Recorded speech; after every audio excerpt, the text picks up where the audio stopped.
Oke guys, selamat datang lagi di Kana Podcast. Jadi kali ini kami akan podcast ya yang lebih deep lagi masalah Yap. properti di bahasan kali ini. Lebih banyak di properti ya. Kalau kemarin kan di podcast kemarin masalah pengalaman kita, Ya, experience kita gitu. Jadi perkenalan kita lah ya. ya betul. Jadi sekarang kita lebih deep lagi bahas market di properti. Oke, boleh Oke, kameramen? ya, lanjut.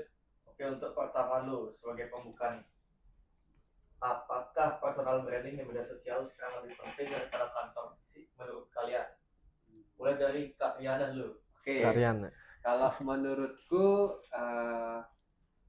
kantor penting, personal branding juga tetap lebih penting lagi. Kenapa kantor penting? Itu bisa meningkatkan kepercayaan dari klien kita. Karena kalau kita cuma utamain personal branding tapi nggak ada kantor, ya pasti klien juga kantornya di mana sih gitu. Tapi personal branding untuk sekarang yang paling penting banget karena dia bisa ngejangkau lebih banyak klien di seluruh lokasi. Jadi pemasaran kita tuh lebih kencang lah gitu. Dari aku. Ya. Dari aku nih sekarang. Ya. Kalau dari aku tuh kalau beratnya personal branding atau kantor fisik ya tentu paling penting ya personal branding ya. Jauh itu gapnya. Tapi kantor juga penting karena apa itu pertama menunjang kinerja tim.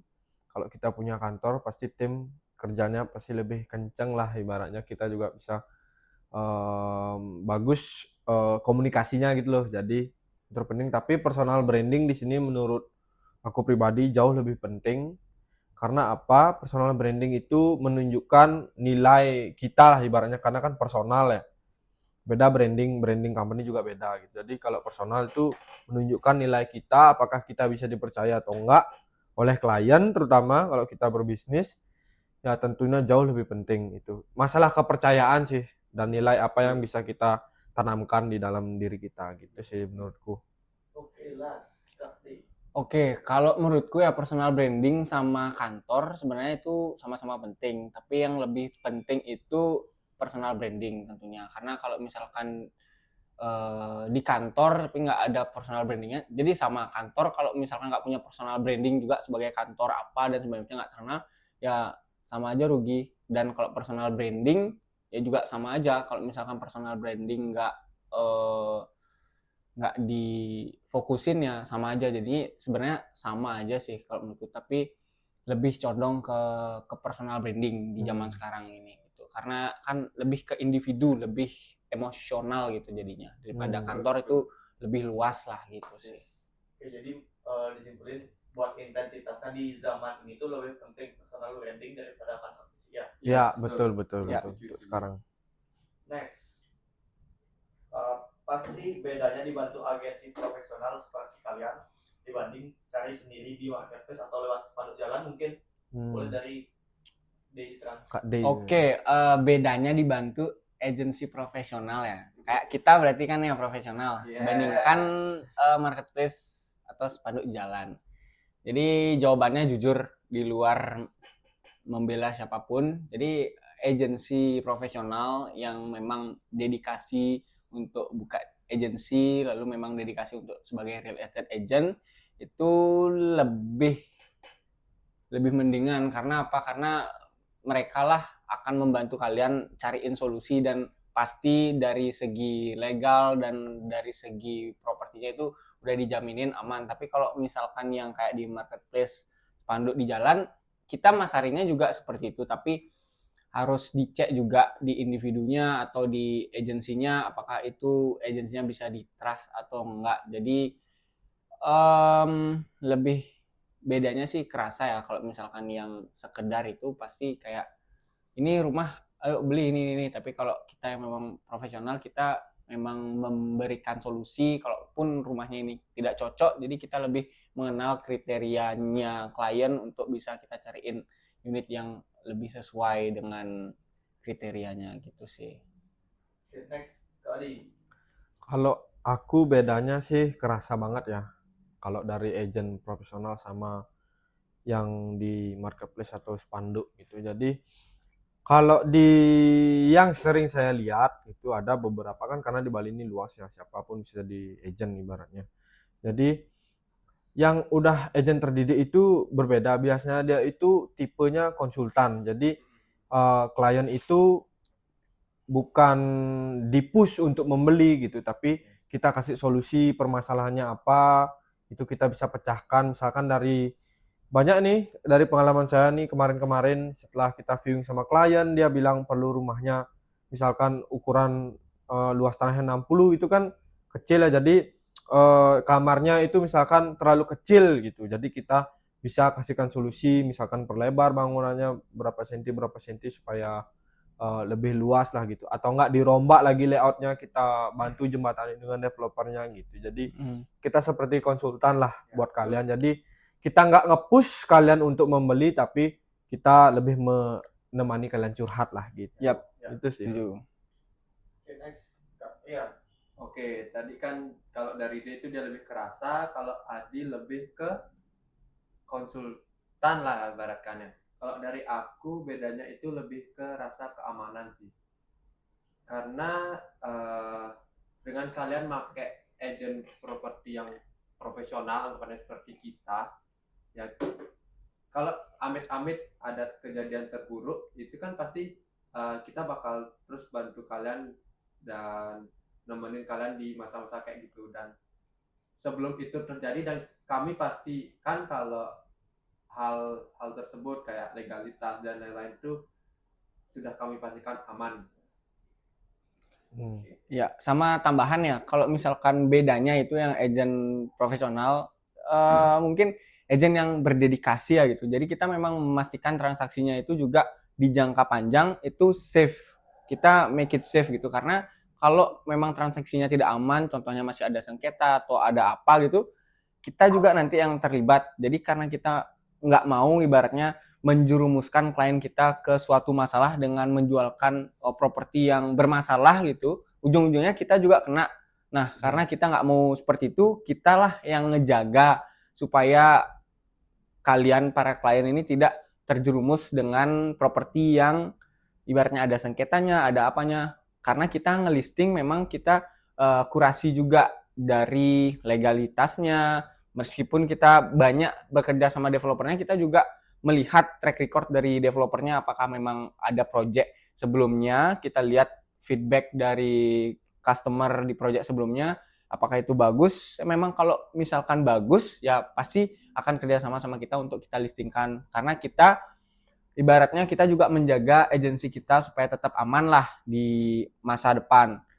Kalau misalkan dibilang yang penting kita jual, yang penting kita dapat komisi besar nih, meskipun besar, tapi ini di zona yang nggak aman, terus legalitasnya nggak jelas dan sebagainya macam, itu suatu saat pasti berdampak juga ke kita. Jadi kita minimalisir resiko itu supaya nanti tiba-tiba sekarang nih 1 tahun aman-aman aja, 5 tahun ke depan masuk penjara, itu kan bahaya. Percuma lah Ya, komisinya percuma. percuma komisinya Ya, besar. jadi tenang aja kalau kalian ke seperti agensi kita ini sudah kita kurasi lah ibaratnya dari segi listing, karena kita juga mempelajari legalnya di properti kan, supaya nggak terjadi hal-hal yang tidak diinginkan kayak sengketa, gunung gini dan sebagainya macam lah itu. Gitu sih. Kita juga nggak semata-mata pengen ngejual cepat dan kita dapat komisi, tapi kita juga jual dari sisi keamanannya lah. Ya. Kalau memang nggak aman kan kita juga nggak rekomendasiin kan, mending jangan beli ini gitu. Ya, itu sih. Jangan apa gantung kayak pelindung dari klien-klien kalian lah, anggapannya. Ya, Nah, betul. langsung. Oke, next boleh di pertanyaan ketiga. Kenapa di tahun 2026 ini mencari rumah di pasar rasanya jauh lebih berdarah-darah mungkin ya dibanding 3 tahun lalu? Mungkin boleh sekarang diacak dari Kak Adi sekarang. Oke. Kalau menurutku kenapa 2026 itu memang berdarah ya, ibaratnya harganya mahal sekali, tinggi-tinggi, tapi luasnya itu kecil-kecil gitu ibaratnya kan rumah di Denpasar. Ya karena sesuai data itu lahan di Denpasar itu udah semakin minim lah ibaratnya. Jadi seperti hukum ekonomi lah, supply and demand jadinya. Ya, kalau betul. supply-nya dikit, demand-nya tinggi kan harga pasti makin mahal kan gitu. Nah, itulah salah satu penyebabnya berdarah-darah. Makanya menurut saya pribadi, kalaupun memang udah ada uang atau cicilan mencukupi, itu sebaiknya disegerakan aja karena nanti takutnya di 2030 tanahnya itu cuma 10 meter persegi, tapi harganya udah 2 miliar itu kan. Nah, Gimana mau ya, beli ya, tanah ya. kan, gimana beli rumah kan ibaratnya gitu. Jadi Iya, iya. yang ada kalian nggak punya rumah untuk Ya, hidup gitu sih. benar-benar. Sama aku mungkin nambahin ya sedikit karena Adi kan tadi bilang mumpung sekarang masih terjangkau lah. Sekarang memang masih agak berdarah-darah, tapi sebetulnya sekarang ini masih terjangkau. Karena apa? Karena kemarin sempat kita ngobrol sama developer. Jadi ada kebijakan di tahun 2026 ini bahwa kalau developer mau bikin rumah itu minimal row jalannya 6 meter. Lalu pecahannya itu nggak bisa di bawah 1 are. Karena ada ketentuan juga, ada pemukiman padat, pemukiman sedang, dan pemukiman sepi. Jadi karena Denpasar termasuk pemukiman padat, jadi tidak bisa untuk memecah rumah yang di bawah 1 are. Jadi kedepannya nanti di Denpasar ini akan sulit nyari rumah yang di bawah 1 are. Jadi semuanya produk baru nanti di 2026 atau 2027 itu akan 1 are tanahnya, lebar jalannya itu di lingkungan 6 meter. Dan kalian tahu dengan 1 are rumahnya dan lebar jalan 6 meter itu harganya udah nggak mungkin 1 eman lagi di Denpasar. Ya, pasti Jadi melambung tinggi ya. udah 2,7 ke atas lah, ibarat 2,5, 2,7. Jadi tahun depan seperti itu. Nanti pilihannya kalian aja. Kalau kalian memang mau beli rumah yang 2M, Ya. boleh, itu mantap. Itu lebih mantap nyaman sih, juga. lebih nyaman, Tapi lebih gede juga kan. Tapi kalau kalian nggak mau ketinggalan, ibaratnya kalian nggak mau rugi mengambil rumah yang 2M, cicilannya lebih besar kan nanti. Pastinya. Mending sekarang diambil deh. Diambil yang 1 eman, dicicil dari sekarang, nanti kalian pasti happy lah dengan hasilnya. Karena apa? Karena kalian terlindung dari kebijakan ini gitu. Itu sih. Tapi memang kebijakan ini memang menurutku positif juga. Karena apa? Karena ya membangun Bali supaya lebih baik lagi kan. Jadi kebijakan pemerintah sangat-sangat setuju juga karena membuat row jalan menjadi lebih lebar, lingkungannya lebih bagus kan jadinya ya. Betul. Tapi ya itu pro kontranya seperti itu. Rumah baru di Denpasar udah 2 eman ke atas nanti di 2027. Ya. Yang baru. Coba ya nanti kita lihat. Oke, boleh jelas Kak Rian. Oke, kalau dari aku hampir mirip sih sama Adi, itu kelangkaan dari sisi supply tanah di Denpasar sih. Karena apalagi kayak lokasi-lokasi prime, Renon, Tupat Badung, ya area kayak gitu dah. Supaya kan dikit banget, apalagi Sanur tuh. Sanur semua kayak udah kebangun ya. Udah padat ya. lah. Dan harganya tanahnya kemarin tak cek di 1 are 1,6. 1 are 1,6. Kalian cuma dapat 1 are. Nah, kayak gitu-gitu sih antisipasi dari sekarang. Kalau memang ada kesempatannya, segera mungkin diambil. Keburu kalian juga nyesel nanti udah melambung tinggi baru harusnya dulu aku beli nih. Nah, itu dah kata-katanya biasanya kan harusnya dari dulu aku beli. Itu ada di konten tuh banyak kali tuh. Itu harus jangan ditunda-tunda. Tapi diulang lagi 3 tahun. Udah harganya gitu sih. Oke, karena tadi udah bahas di Denpasar itu lebih sulit ya. Mungkin sekarang lebih rinci lagi. Yang kalian tahu di mana Renon tuh memang prestisius. Ya. Tapi area mana di Denpasar yang menurut kalian akan jadi the next Renon? The next Renon lah, apa dalam 5 tahun atau mungkin 10 tahun ke depan? The next Renon ya. Ada pikiran? Oke, mungkin langsung Kak Rian lagi. Oke. The next Renon The next Renon ya. Yang hampir menyaingi Renon menurutku Sanur sih. Ya, okay. Sanur selain kalau Renon kan banyak lokal. Kalau Sanur Sanur kan emang udah duluan ya. Iya sih, jadi udah hampir sama lah Sanur Renon. Tapi kayak Rising Star itu loh. Misalkan nih Padang Sambian kan misalkan belum nih. Nah, kira-kira yang mana the next Renon nih menurut kalian? The next Renon. Kalau aku Wah, itu sulit. Teguh Umar sih. Ini kan perspektif pribadi. Apa enggak Taman Pancing aja? Ya, ya. The next Renon ya. Ya antara Teku Umar sama Sesetan sih. Ya, ya, ya, ya. Karena Iya. dari segi lingkungan Teku Umar sama Sesetan tuh cukup bagus, apalagi juga banyak penunjang fasilitas di sana kayak di Sesetan deket ke tol, banyak mall, gitu sih dari aku. Ya, ya, ya. Boleh Kak Adi lagi. Kalau menurutku the next Renon, kalau keseluruhan Renon, secara Renon sih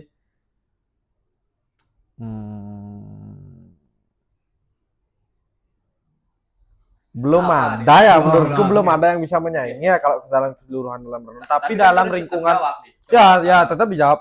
Tapi dalam lingkungan segi rumah gitu misalkan, itu tuh yang bisa menyaingi cuman rumah klaster aja sih menurutku. Ya maksudnya rumah klaster itu seperti developnya itu gede.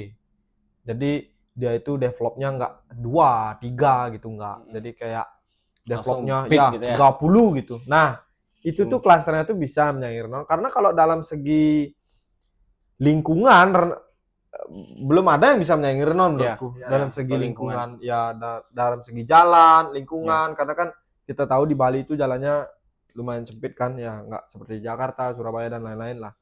Itu sih menurutku pribadi gitu.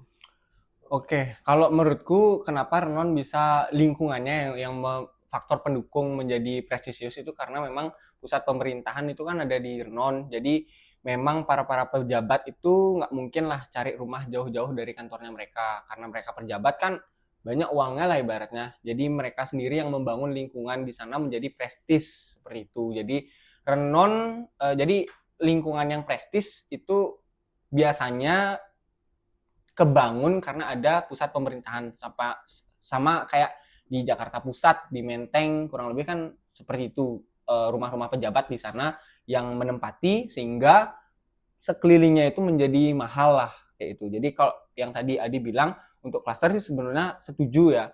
Dan untuk klaster yang besar yang benar-benar besar gitu di Bali itu sekarang ada kan di Tabanan, di Ciputra itu pinggir pantai itu benar-benar besar banget.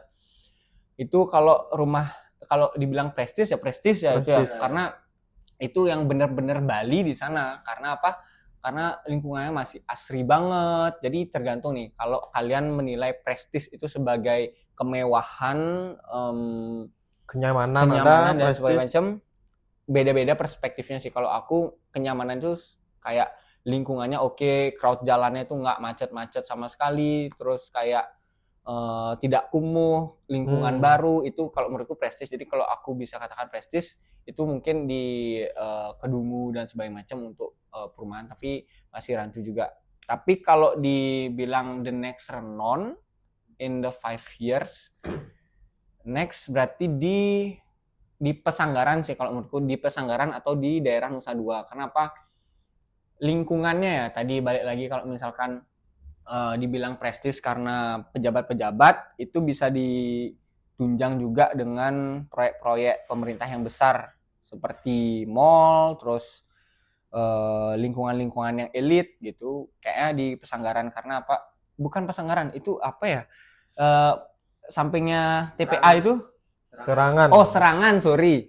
Jadi ulang ya. Jadi kalau menurutku the next big thing di dalam 5 tahun ke depan mungkin di Serangan Island gitu, karena di situ pemerintah sudah ada yang masuk karena itu kan dulu pulaunya memang dibangun ya sama orang luar, jadi dimasuk juga pemerintah untuk buat kebijakan baru, makanya sekarang TPA sampah di sana ditutup untuk mau di-develop tuh sebenarnya, katanya mau dibikin mall. Jadi kan kalau di sana dibikin mall semuanya di-develop karena itu kan cuma pulau dan entrance-nya satu gitu dan dikelilingin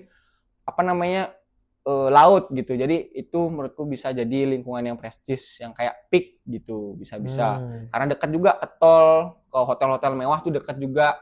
Dan ya mungkin 5 tahun ke depan kalau pemerintah memang ngedevelop di Serangan itu bakal jadi the next Renon, tapi memang masih omong-omong aja. Dan di Nusa Dua juga sih sekarang kan udah di hotel-hotel itu. Jadi yang dekat-dekat sana lah, agak-agak selatan lah itu kalau menurutku the next Renon. Oke, jadi tanggapan Mm-mm. Pertama tuh ada Tukumar, terus Serangan sama Nusa Dua. Hmm. Mm-mm. Langsung kita next. Karena tadi udah ngomongin Renon, sekarang ke perbandingan. Bagaimana kalian melihat potensi Denpasar Utara dengan Denpasar Barat untuk keluarga yang bekerja di area pariwisata, khususnya di Seminyak atau Canggu? Oke. Boleh, sekarang bebas. Siapa yang punya pendapat duluan boleh. Deal. Kalau pariwisata yang dibilang tadi Seminyak, Kute, Canggu itu udah jelas pasti cocoknya di Denpasar Barat. Karena kalau Denpasar Utara jauh Terlalu dia, jauh dia ya. jam gitu. Nanti Ya, telat terlalu dimarahin bosnya Bosnya. mungkin. Ya. Jadi Denpasar Barat masih Denpasar Barat itu sebenarnya masih ada banyak lahan untuk didevelop, tapi memang kebijakan dari pemerintah kan memang menjaga Lahan banyak hijau ya lahan hijau masih dijaga, tapi nanti kedepannya pasti akan ada tukar guling yang mungkin karena di sana dekat daerah pariwisata, jadi ya nggak tahu juga kebijakan pemerintah, tapi masih ada potensi untuk developer masuk ke sana gitu. Jadi cocok di Denpasar kalau misalkan memang aktivitas dan bisnisnya itu memang bagian pariwisata, itu cocok sekali karena kemana-mana kan dekat. Kalaupun nanti ke pariwisata yang ke Kuta Selatan itu kan tinggal bypass aja, jadi kan seret lurus. Nah itu sih kalau aku pasti di Denpasar Barat nilainya untuk orang yang pariwisatawan, bukan orang yang di industri pariwisata gitu.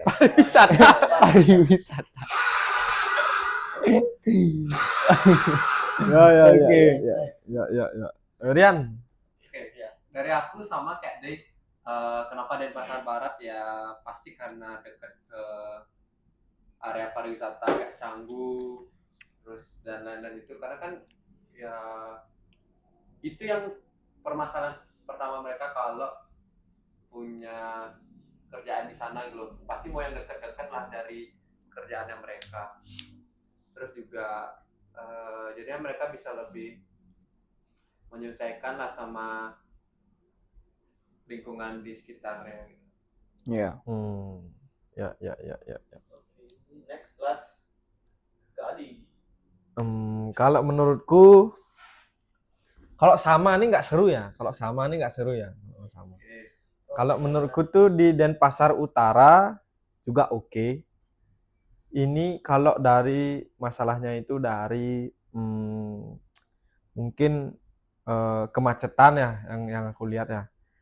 Di Denpasar Utara itu yang aku selama ini lihat macetnya itu memang macet sedikit, tapi row jalannya itu sedikit lebar ya daripada Denpasar Barat gitu. Jadi kalau masalah waktu itu kita bisa berangkat sejam sebelum waktunya kan, sebelum waktunya kerja gitu. Jadi lebih aman. Jadi karena aku tuh sukanya itu row jalannya yang lebar sama rumahnya yang lingkungannya tenang atau tidak terlalu bising, karena Denpasar Barat kan lalu lalang kan, trafficnya terlalu banyak. Mungkin kalau kecuali kalau komplek gitu mungkin baru, tapi kan di komplek sudah full sekarang gitu.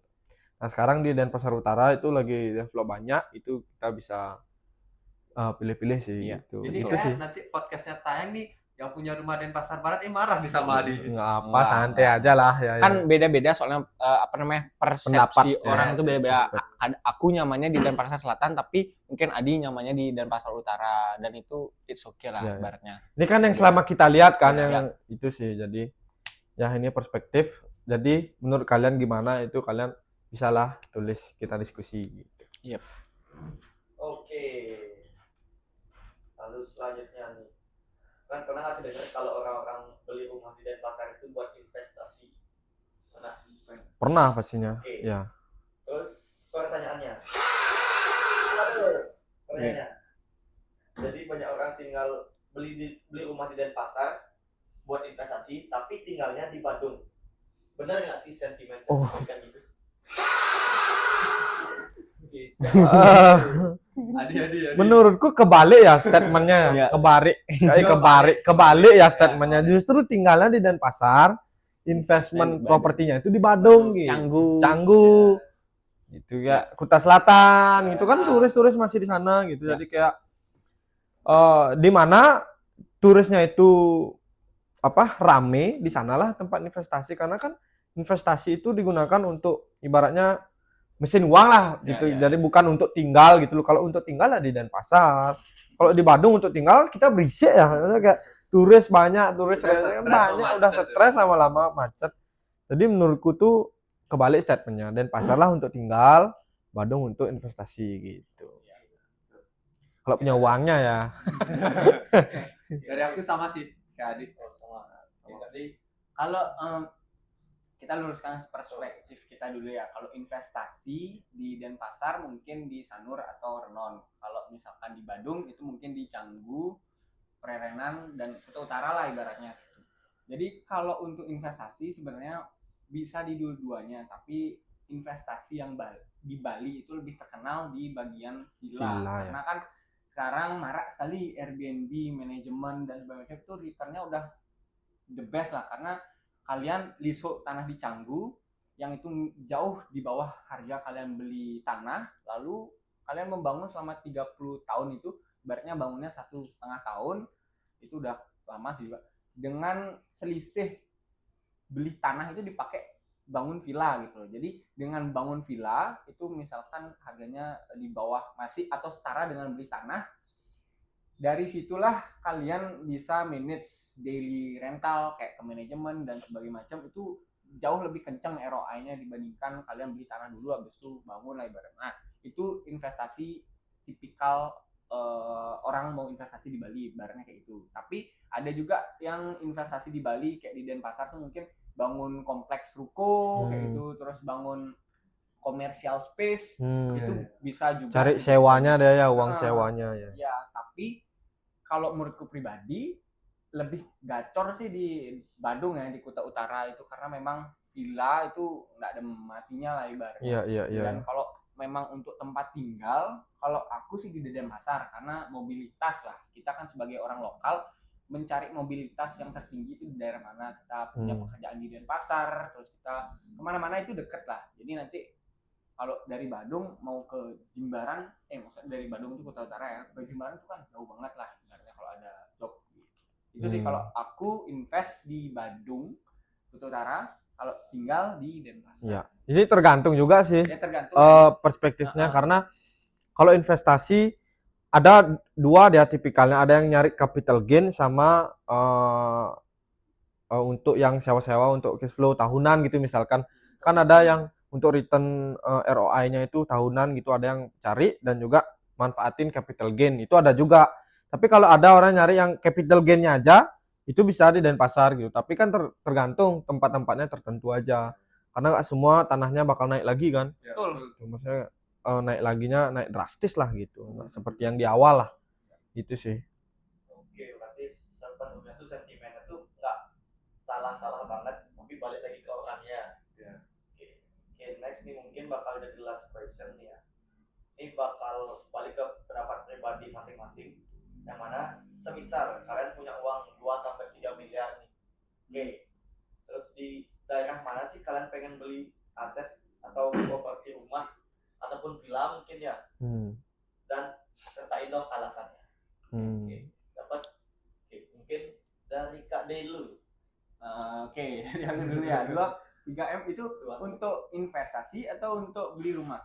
Untuk buat aset bebas. Atau buat gini mungkin aset, Misalkan buat misal dapat uang mau dipakai buat beli properti atau apapun. ya untuk ya udah. Karena kita pakai kan di yang industri. invest gimana, kalau yang tinggal gimana gitu Boleh. ya. Oh gitu. Ini agak panjang sih. Tapi kan ini menurutku pribadi karena Iya, kita iya. di industri properti, tentulah mungkin kita akan kerjanya di bidang properti dan invest di properti. Kalau 2-3M untuk invest, jadi gini. Kalau mau memaksimalkan investasi kalian, itu kalian tuh ibaratnya harus nyari lokasi yang memang berkembang. Jadi yang aku maksud berkembang itu akan ada potensi untuk perkembangan di sana gitulah. Kayak dulu sebelum orang-orang lari ke Canggu itu kan hype-nya di Kute. Jadi orang invest duluan di Canggu karena memang ada perkembangan, mau ada perkembangan yang signifikan di Canggu, jadi mereka invest di sana sehingga trennya itu berpindah ke Canggu, potensi gainnya mereka tuh luar biasa besar. Tapi kalau kalian sekarang masuk ke Canggu, potensinya itu udah terlewati gitu loh. Jadi kalau kalian invest di Canggu dari dulu gitu karena hype-nya masih di Kute, ke Canggu, kalian bisa dapat return mungkin ribuan persen. Tapi kalau sekarang hype-nya masih ada di daerah Canggu, Prenan dan semacam, kalian invest di sana mungkin kalian dapat gain itu cuma 5%, 10%, 15% gitu. Jadi kalau menurut aku cari daerah yang berkembang, yang ingin berkembang, tentu kita harus selaraskan dengan kebijakan pemerintah. Bagaimana kalau menurut aku sekarang di Kuta Utara tetap, tapi yang agak naik-naikan dikit karena di sana masih belum terjangkau lah dari pariwistawan. Tapi aku percaya kalau misalnya di Bali itu memang ada hype-hype-nya.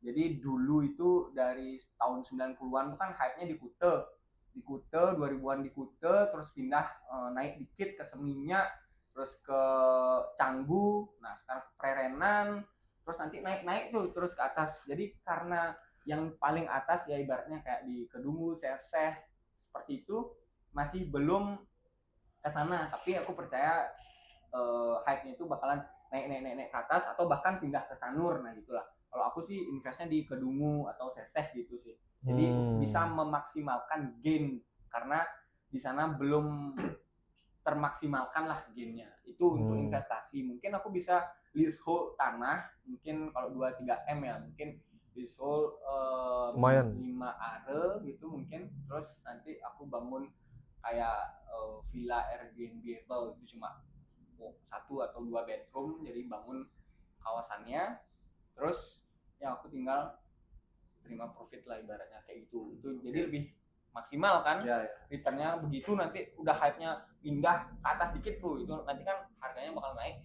Bisa juga dapat capital gain dari jual leasehold-nya mungkin sampai 10 tahun doang ya, atau extend ya gitu. Tapi kalau rumah ya, untuk rumah kan 2-3 M mau beli di mana? Kalau aku itu kan tipikalnya investment ya, jadi memang tetap cari rumah untuk investasi mungkin di Sanur mungkin. Kalau aku Sanur karena rumah kan untuk ditinggali. Suka ya Sanur ya? Ya suka juga di Sanur karena meskipun di sana sekarang udah agak mahal, tapi karena memang dekat pantai kan ada value tersendiri.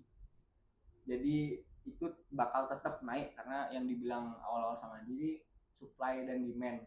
Supply yang dekat pantai itu nggak bakal bisa bertambah gitu loh. Jadi pasti demandnya bakal akan ada aja di sana itu karena memang value-nya di sana. Jadi beli di sana terus pasti akan dijual lagi. Ya ibaratnya investnya di sana. Oh iya. Dekat ke pantai.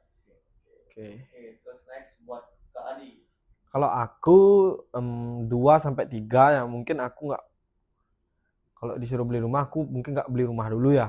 Mungkin ya aku bakal alihin lagi ke misalkan aku sewa tanah anggaplah 5 are atau 10 are di daerah-daerah tertentu yang mungkin harganya itu di Denpasar ya, maksudnya di Denpasar. Aku nggak ke Kuta Utara, nggak ke Kuta Selatan, di Denpasar karena memang marketnya di Denpasar yang aku lihat nih masih gede gitu loh untuk rumah gitu. Jadi aku bakal sewa tanah, nggak beli, sewa jangka panjang 20-30 tahun,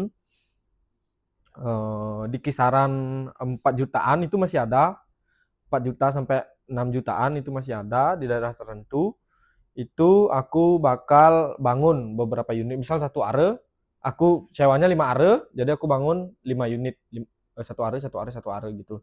Jadi aku bangun itu, modelnya juga nanti bisa divariasikan atau disamain juga boleh kalau untuk mau diperkecil untuk pengeluarannya. Jadi itu dibangun. Setelah itu aku akan sewa-sewakan kembali sih biasanya per tahun gitu, karena aku ngelihat market tahunan itu untuk sewa rumah itu masih tinggi. Jadi aku itu yang akan aku buat gitu untuk budget 2-3 miliar. Di itu aku gulung lagi kalau dapat aku gulung lagi. Mungkin bisa kalau ada potensial tanah aku lakuin itu lagi gitu sampai kegulung sampai banyak miliarannya baru aku beli rumah gitu sih. Kalau untuk beli rumah sih aku antara 2 sih ya, di Renon atau di Sanur sih gitu. Itu. Next buat Kak Rian. Oke, kalau tadi Rade kan di Seseh sama Kedungu, Adi lebih prefer Denpasar ya. Kalau aku lebih ke Kuta Selatan sih. Aku ngelihatnya Kuta Selatan sekitaran dekat yang tebing-tebing apa Gunung Payung sana-sana itu kan masih belum Uluwatu lah ya, ya Uluwatu. Uluwatu gitu. Itu masih belum sebanyak itulah pembangunannya dan banyak juga orang ngomong kalau itu tuh bisa jadi the next Canggu. Jadi bule-bule yang biasanya ke Canggu karena dia ngeliat padat. Nah, itu kan perspektifnya tuh karena dia ngeliat padat, jadi dia mau cari yang lebih sepi itu bisa opsinya ke Uluwatu. Uluwatu, Pecatu. Terus juga Tapi kan airnya bau ya. ya. Iya. Ya, Apa gimana mitosnya nih masalah Uluwatu airnya bau gitu? Apakah kamu bisa menangkalnya? Katanya izinnya tuh bermasalah kayak di BGT. Wah. Itu gimana? kalau masalah izin Masalah air dulu Air deh. dulu ya? Iya, airnya sih. Karena aku kan dulu di Jimarang. iya, Tapi katanya kok lengket-lengket. Iya. Aku habis mandi bukan bersih tapi lengket.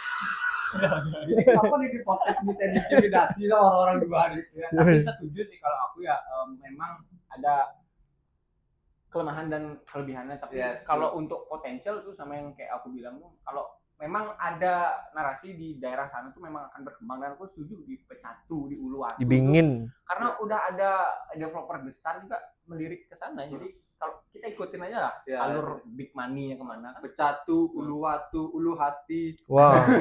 Ulu Danu. Enggak lucu sih. Ya, gitu sih. Oh gitu ya, berarti Ya. lebih ke invest ke bagian Kuta Selatan ya. Setuju sih. Tebing-tebing. Oke. Oke, karena pertanyaan udah habis, boleh kasih statement akhir mungkin dari masing-masing kalian. Statement. Dia ya. Statement ya. Rujak kacang kopi dah. Dikat. Statement apa nih itu? Statement bebas mungkin ngasih rekomendasi buat penontonnya. Oh, rekomendasi ya.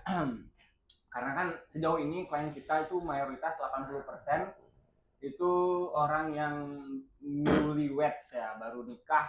Jadi mereka mau cari rumah pertamanya. Nah, untuk cari rumah pertama ini kan harus hati-hati ya.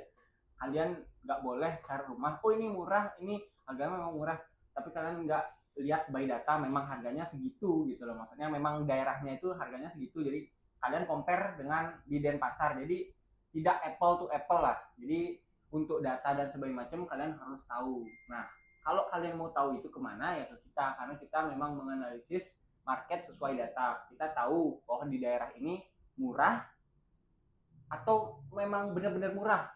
Yang kalian lihat ini murah, tapi yang kita lihat ini mahal, dan ada opsi yang kita lihat ini sesuai dengan kriterianya kalian. Jadi kita lebih bisa nyaranin itu gitu. Dan tentu beli rumah pertama kali itu kan harus detail ya. Jadi kayak ini cek dari kualitas bangunannya, developernya dan segala macam, dan kita bisa menanggung itu. Jadi karena kita memang udah dilatih juga untuk nge-serve kalian, jadi apapun yang kalian ragu itu tanyakan aja ke kita bisa jawab. Kita anggap aja kita sebagai advisernya kalian lah. Kalian mau cari rumah di daerah sini, tanya aja ke kita, ini bagus nggak? Karena kebutuhanku gini. Nah, kita jabarin deh itu data-datanya apakah cocok dengan kalian atau tidak. Jadi kesimpulannya, kalau mau cari tahu untuk beli rumah pertama kali itu bisa hubungin kita. Wow. Itu sih, karena kita akan berikan insight khusus untuk klien yang mau beli rumah pertama kali dan yang baru menikah gitu. Kita udah banyak datanya, karena memang sejauh ini klien-klien kita dealnya memang di newlyweds. Jadi Wah, panjang ya statementnya Pak D ya. Kalau dari aku statementnya itu pokoknya tidak ngambil keputusan itu membunuh mimpi orang itu lebih banyak daripada ngambil keputusan buruk gitu. Oh ya. Jadi buat kalian yang ragu langsung gitu loh, tanya ragunya apa, jangan nunda-nunda karena beli rumah itu balik lagi yang saya beritahu tadi, lahannya udah sempit. Ya. Kalau kalian nunda-nunda Ya. mimpi kalian punya rumah, nah dibunuhlah oleh harga yang terlalu tinggi. Itu dari saya. Aku nambahin ya, setuju banget sama apa yang Adi bilang, karena dunia itu nggak nungguin kalian, dunia itu terus berputar, seluruh kehidupan ekonomi itu terus berputar dan dia nggak nungguin kalian. Jadi kalau kalian nggak lari atau kejar ikutin dunianya itu, ibaratnya kayak rumahnya sekarang 1,3 M, nanti begitu berjalannya waktu, karena tadi ada kebijakan dari pemerintah juga di 2027, harganya bakal naik karena tadi yang dijelaskan kebijakannya, itu akan lari ke sana. Kalau kalian nggak mengikuti atau nggak aware karena keraguan kalian tidak obati, ibaratnya ya nanti kalian ketinggalan dan kalian bisa makin jadi Nggak bisa beli rumah. lah gitu jadinya. Oke, last closing statement dari aku. Podcast ini ada bukan hanya semata-mata buat entertain dari kita, tapi podcast ini ada untuk membantu problem kalian, trust isu kalian. Jadi dengan kita membuat podcast ini, kita harap apa yang kita tuangkan ke dalam video ini bisa membantu kalian untuk memecahkan masalah kalian. Terutama dalam properti ya, rumah terutama. Oke, Oke. thank you buat Oke, thank you ya Pak Le, thank you.